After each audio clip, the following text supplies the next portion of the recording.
This is Second Chance Axes, and this is the Norlund Axe Restoration Part 1 video. What we'll be focusing on is mainly the axe head. So this axe originally had a handle on it, very old, splintering.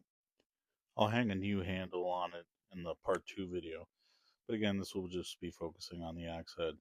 So what I'm looking for at this point is, are there any chips in the eye, the pommel? Is there mushrooming? You can also see the two different types of metal used to make the axe with the darker and lighter color. The axe is in really good shape. There aren't any cracks. Everything's intact. And it's actually pretty sharp. You might not look it, but if you look closely, there's a lot of pitting that still has rust and grease that need to be removed. So what I'm going to do is hit it with some 40 grit sandpaper. These sand sponges come in all different grits, again starting with 40, and I'm going to be using a cleaner and degreaser from WD-40 to help scrub away all the grime. Takes a lot of elbow grease, but if you keep working on it, you will slowly remove all the excess grease and rust from it. So after hitting it with the 40 grit, we're going to move up to 60 and continue to add the degreaser to continue to clean this axe up. We're going to move up to the 120 grit and continue to rinse and repeat until we get the desired results.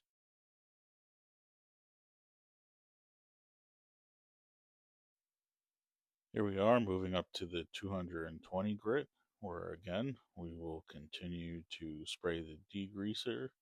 These sponges can be used wet or dry, but I find that they're much more functional when wet.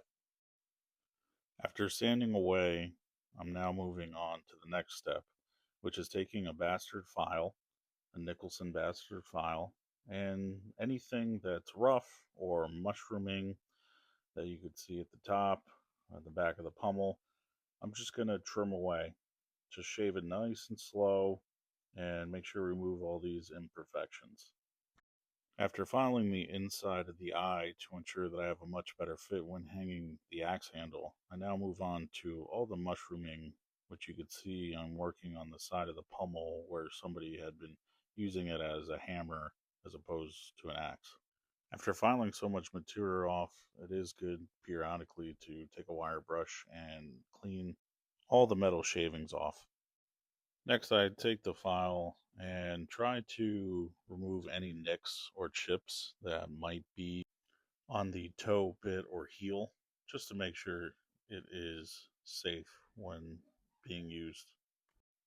The next step in restoring this axe is to polish the metal.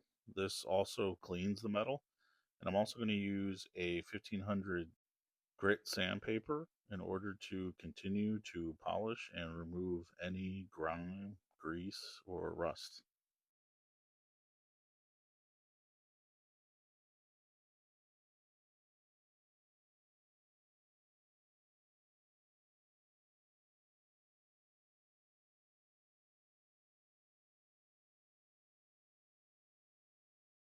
Abraham Lincoln was once quoted, "Give me 6 hours to chop down a tree, and I'll spend the first 4 sharpening the axe." Time to sharpen the axe. So I'm using a Lansky puck, which I have soaked in water for about 20 minutes. The bucket is off screen, but you'll see that the gloves and puck continue to be wet. It has two sides, a coarse side and a fine side. And I'm going to use the coarse side and just go in circles here and try to do time. So I'll do like 2 minutes on one side, 2 on another. And you could see that it cuts very well.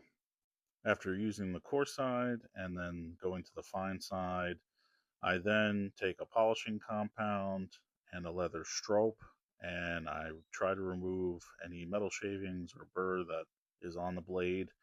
And as you can see, after doing that, it continues to cut extremely well. And I'm very pleased with how sharp it came out. I want to create a durable blue-black protective finish to help reduce against rust by bluing it. So first, I'm going to use this cleaner and degreaser to remove any oil from fingerprints or any dirt and grime, and also sand it.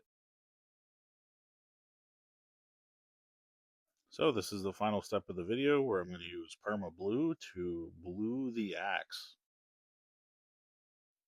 There's a chemical reaction that occurs as soon as this is applied, so I don't want to take more than 30 to 60 seconds. So that gives me enough time to pretty much coat the entire axe with it and then run and rinse it under cold water.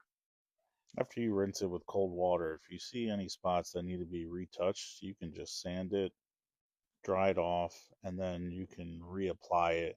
And if that needs to be sanded, then sand it again. And here's the finished product.